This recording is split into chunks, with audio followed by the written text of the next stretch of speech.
Hello, everybody. Welcome back to another episode of One Piece Madness. This is an odd one because I have no idea what I'm going to talk about today. But it's going to be something truly One Piece Madness for sure. This is Hussein, your host, the One Piece uncle, joined by our co-host Hatim, the One Piece Dada. How are you, man? I'm good.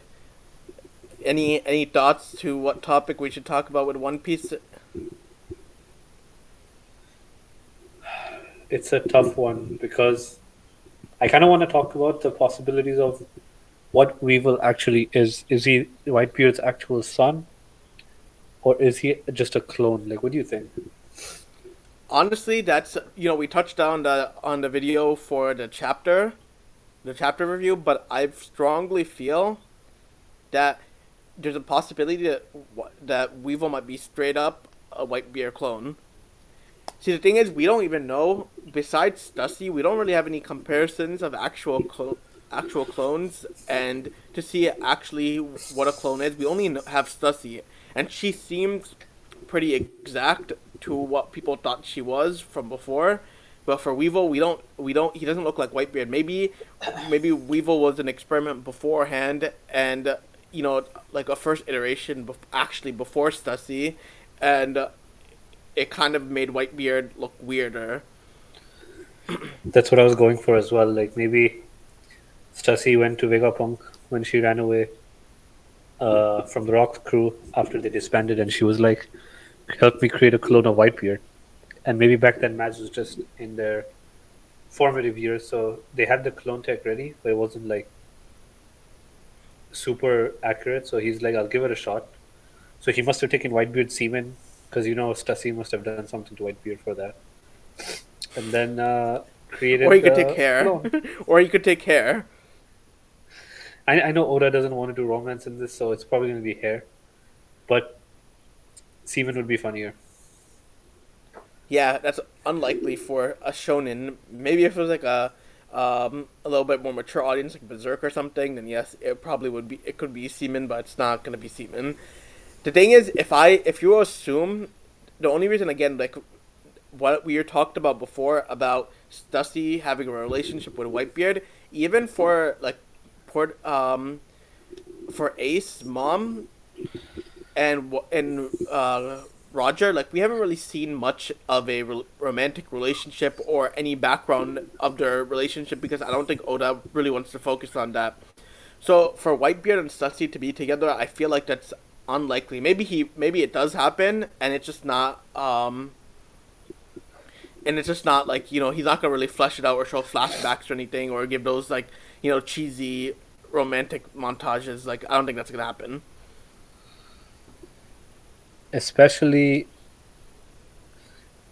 considering the fact that Marco joined the Whitebeard crew when he was like a teenager, and in the 30 years that he was with Whitebeard, he never once heard Whitebeard talk about a legitimate son, which is Yeah, basically where all the rumors are coming in that Weevil is actually just a clone and not an actual son.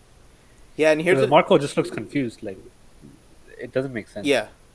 Yeah, but I mean the thing is, what I was gonna get at is like Whitebeard, from what we know and from throughout his experience as a character, he considers his crew his family.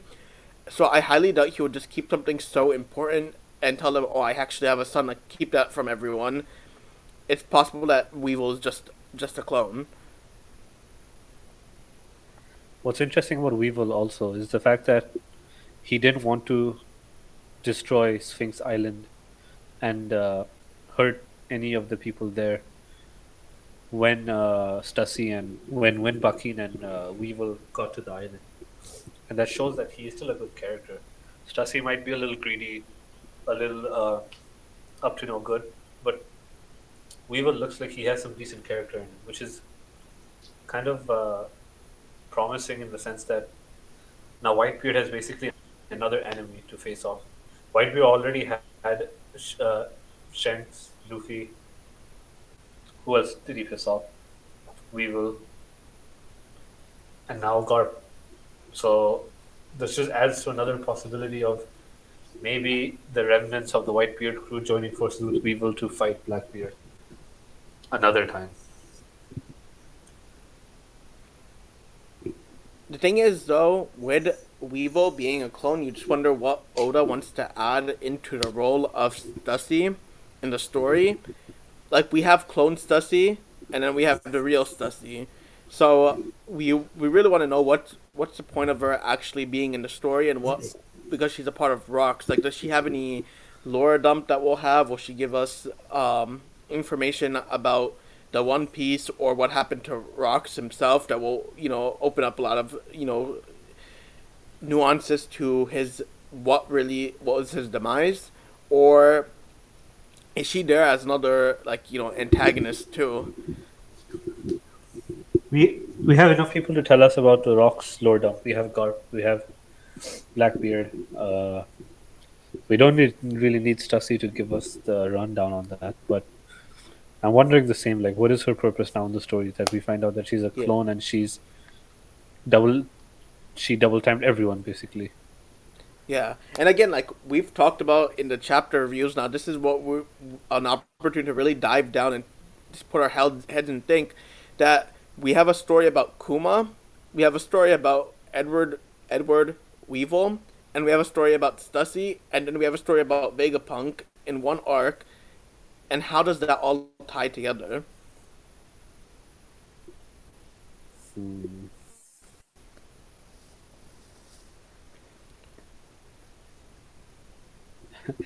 This reminds me. I was watching another YouTube video today of.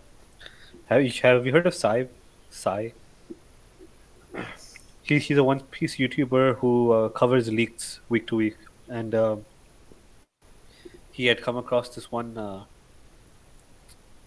post on Reddit, or I don't know where he saw the post, but the post, like the person who created the post, he was portraying as if he found out what the One Piece is, and he's leaking the rest of the story to everyone. I Whereas think I saw towards that in my the feed. yeah, so I was watching that video, and basically the guy was full of shit. He didn't leak anything. He At the end of the day, he deleted his whole thread, and he said that this was just his fan theory. But he was really posing it throughout the post. But nonetheless, his theory as to what's going to happen right now in the next 20 or 30 chapters is that with Kuma, Bonnie, and Luffy's power, it's going to somehow teleport Luffy back into 900 years ago, before the Void Century, and we're gonna get a bunch of lore dump on Eam and the whole situation about the Ancient Kingdom and how it led to the Void Century, which I don't understand. Like the first thing that I thought about was this when you said that we have all these characters together. What's gonna happen? This guy was And theorizing don't this, but I don't understand how these devil fruits are gonna help Luffy teleport.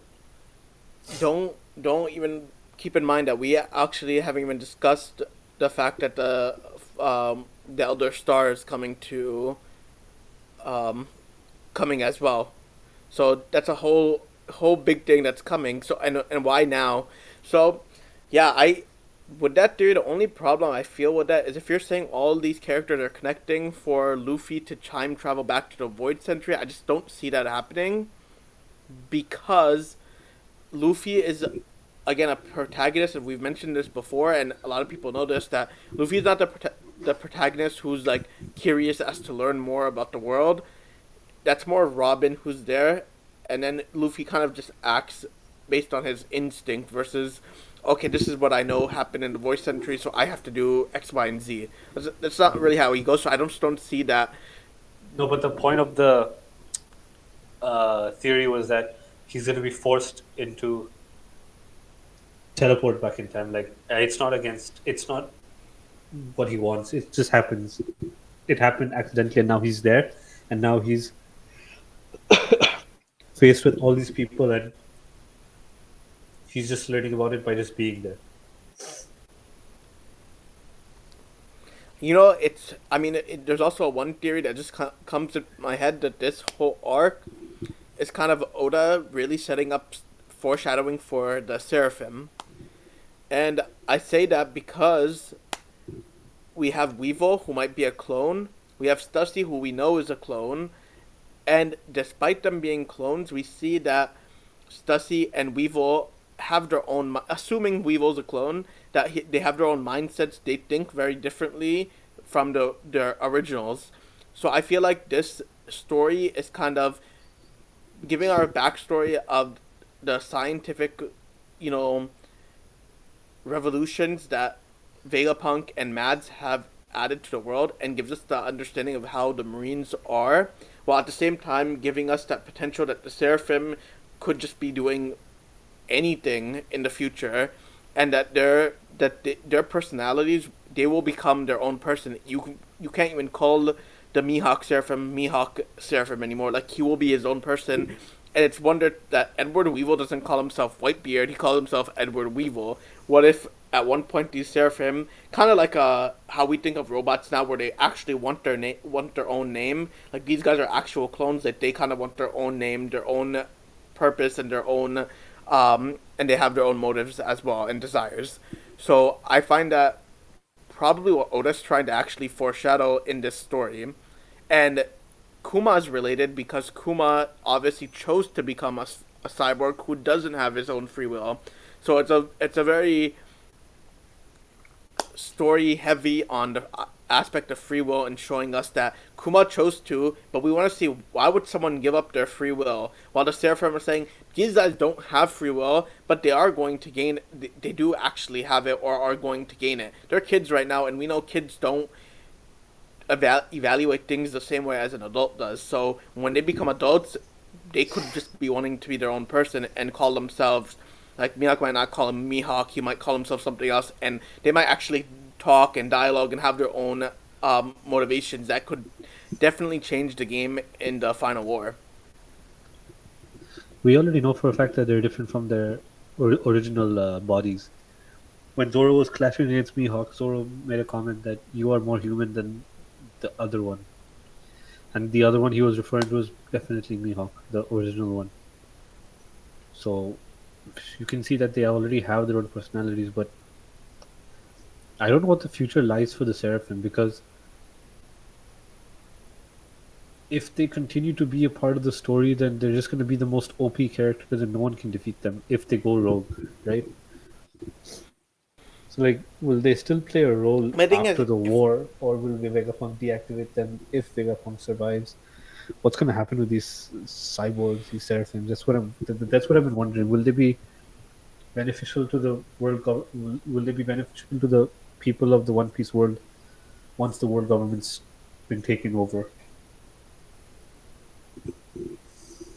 I mean, yeah, I know that we've obviously know that Oda's made clear hints at the Seraphim having their own personalities, like we you just mentioned, and yeah, they would be probably OP, but I think that they'll probably be able to eventually, like, Morge argued that they might be like the end game people to fight, and that it might actually, um, Luffy's crew will actually have to fight. All Strats will have to actually fight them, and Luffy might go after him, or whatever the situation is. I just don't see in terms of strength, because Oda's pretty good at controlling power scaling. Um, but the only thing I find is that this story, and this will could be our big theory that we're giving out to everyone. It's about free will. Egghead is about free will. Kuma's free will. Bonnie's free will. The Seraphim's free will, and even the Elder Stars too. They're coming now. Why come here to Egghead? Vegapunk's own free will to decide whether he should work with the world government or not, and we got that flashback about that too. There's a lot of heavy emphasis on being human and having your own desires. Well, we know the Gorosei are coming just to control the Seraphim, that's for sure. Otherwise, they're not going to be there. But that still blows my mind as to how Vegapunk has not programmed the hierarchy in such a way that he's still on top, even if the Gorosei come. And how have they not tested the fact that, and or what I mean to say is, how do the Gorosei know for sure that they're on the top of the hierarchy when it comes to the Seraphim commands. If they test it out on Vegapunk, he's dead. Or anything else. Like, how do they, like, that's just something that Vegapunk's so smart. There must be some failsafe that he's programmed into the Seraphim if everything goes tits up, basically. Yeah, I mean there could be a failsafe, but let's assume that there's even if you assume that there's not, then that just adds to Vegapunk's intrigue as a character. Like what else what reason did he have to not add a failsafe? And what was his true intentions in making the Seraphim? Because clearly even with Kuma he had some motives and understanding that Kuma desired one thing. So he he seemed like a good guy in terms of his desires and his goals. So why align with yourself with the world government to such an extent that you're really giving a lot of leeway to um, the heads of the world government? And I like your point about the free will thing. Everyone had their own will to do what they chose, but Bonnie's still not accepting it. Accepting Kuma's free will, his choice to become a cyborg. So I'm theorizing right now that Vegapunk and Bonnie are actually not on uh, Egghead anymore. I feel like Bonnie must have forced Vegapunk to take an evacuation ship to where Kuma is, and I think they're gonna rendezvous at Marijua, and Bonnie's just gonna see her father die on the red line. That would be intense. That would be crazy. I don't know if Kuma will die that fast, but that would be a very interesting thing. But that whole little cloud, like his paw cloud, I don't know if that's the a transfer paw, but like generally that's like the biggest power with the what's it called with his like the pawpaw fruit, like to send people away, to transfer stuff. So it would be an interesting outcome. I just don't know. I feel like Kuma might not die yet because we still need to know his all his motives, and there might be one or two things that he has left in mind to accomplish. Does he even have his own mind right now? But That's what's bothering me. Like, yeah, so that's the thing is even with the concept of this egghead being about free will, right? So with the free will, you say Kuma made himself an cyborg. Like I'm talking about him giving up his free will, but what if he made himself a cyborg, knowing that he's not gonna lose his free will, that he knows that no matter what, a part of him still exists, whether it's in the devil fruit or whether it's somewhere in his body, and that he knows that if I become a cyborg, those desires or my will is too strong that even if I'm a cyborg, I will still exist in that regard. I mean, that does make sense if you think about the beginning of Egghead when they were approaching the island. There was a shark, and when Lilith was first revealed to be Vegapunk, she said that there's so much programming you can do. I'm just paraphrasing. There's so much programming you can do, but when it comes to natural instinct, when it comes to their will of a being, it's impossible to override. So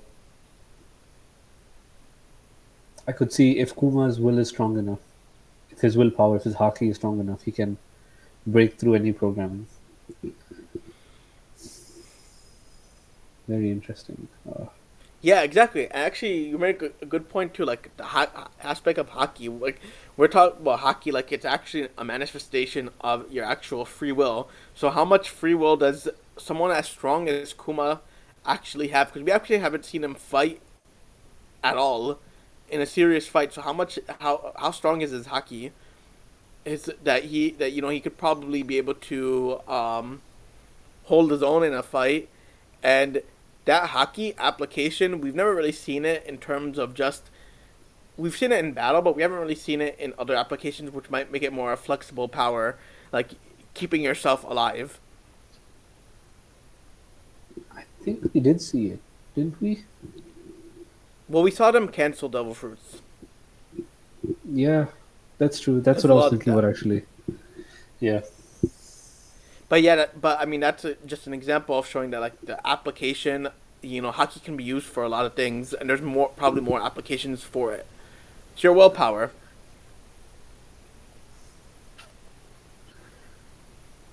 I feel like we can still go on for days. about anything One Piece. So we can I save. will say I'll say one more topic just for this video, just because we're giving some of the random thoughts, because there's gonna be a next chapter coming up after break week. What? How do you think this Saint Jay Garcia is personality wise? What do you expect the conversation to be like, and how do you think he's gonna? Do you think he's like a attack first? Is he gonna be like actually more of a low key good guy? Like, you know how when we first caught Aokiji and we thought he's an admiral, but he ended up sparing Luffy and them. Like, you, how do you see this guy's I feel like I feel like him and Kizaru are related in some way because if you look at Kizaru's personality, he's very cool, laid back. He doesn't do anything, but whenever it comes to the Gorosei, he's always alert, attentive. He wants to do action. He wants to take corrective measures. And the fact that he's the only one escorting this Jay Garcia Saturn makes me feel like they are some kind of family. If not blood, then they must have grown up together or something like that. So based on that, I feel like Saturn's gonna be very similar to Kizaru, like laid back, kind of like a clown, taking everyone for granted, cocky, and attack first. Yeah, to answer your question directly. it'll be interesting. I mean, if you're saying like Kizaru and Jay Garcia are the same, then yeah, that will definitely happen. One thing I don't know if you got to watch that video I sent you of O'Hara, and he talked about how the so in actual Japanese, like we call them five elder stars, but in the Japanese kanji, it can also be read as five elder planets. And he talked about the that each one could actually be associated with a planet. And one thing he mentioned is that all these five ghosts are actually look very much like real life historical figures. So I think he said Jake Garcia. I don't remember exactly, but I felt like he said that you can see a facial comparison because obviously he's based on a Jay Garcia who's a singer, but also like he kind of looks like Marx. So I'm wondering his philosophy wise, like how does that affect his thought process? Being a five elder star, and if he looks like Marx, does his thinking seem like Marx? Is he the one to say, "Oh, we should be more equal and kind of equal out the playing field for all citizens"? Like, I'm curious to know. No one in the Gorosei can be like Marx. No one in the Celestial Dragon realm can be like Mark. Can have Marxist beliefs because they're not communists. They're the most capitalistic you can get in a society where they want to protect their own interests and and let the rich keep getting richer and the poor just keep getting poorer. That's just their philosophy. He could look like Marx. He could be as aggressive as Marx in personality, but I don't think he's going to be like a somewhat communist or a socialist. They're going to want to protect. If you're thinking about Marx in the sense that giving equality within the celestial dragons and within Marie-Joie, then yeah, I could see that happening. But within the whole entire universe, nah. I mean, that's what I'm thinking. What you're going on is like the right path. That maybe Oda is making these figures kind of like it, but he's twisting the real life political figures like belief. So maybe Marx. Maybe you're right. Maybe it's equality, but equality for those who are already on top versus equality for everyone. Um, Marx talks about work and how workers are estranged from their products. Maybe he doesn't. Maybe he's not really cares about. Maybe he doesn't care about that. Maybe he believes that and wants that to happen too. Mark said as an observation that people who work in factories are kind of making their stuff and they're kind of not putting their soul into actually working. Soul might not be the right word because I don't want to misquote, but like just understanding, like they don't have that connection to their products because they're kind of just like moving like machines making stuff. So maybe he actually wants that. Maybe he takes that observation of Marx and believes that yeah, this is the best thing because we want to keep people in check. That's also a possibility too. I haven't seen the video you sent me, by the way. So, but that's a very good point. Like, I didn't know he looked like Marx. Like I said in our review, he looked like the guy from McDonald's. The The forgot his name. Well, that's also true. I mean, I don't know if it was Marx. Like, I don't want to quote for sure. I think that's what he said. He kind of looks like Marx, but I can see based on like his beard. If you look at a picture of Marx, and obviously again like the singer Jay Garcia, like that's where he took the name from. Let me look up Marx right now. Just to get a better Marx. Yeah, okay, I can see it.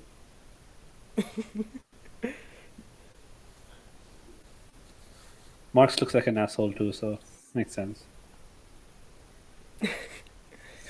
It's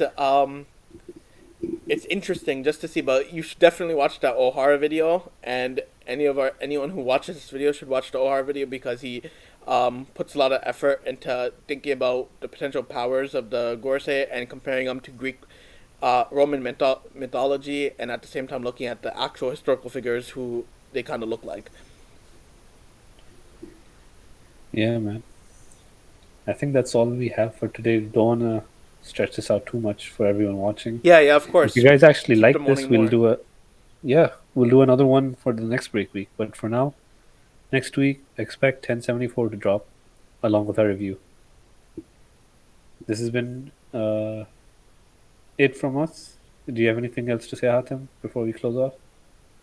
No, we gotta keep them wanting more.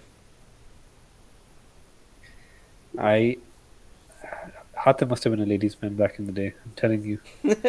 He looks religious now, but trust me, he keeps everyone wanting more. Anyway, like, subscribe, and peace.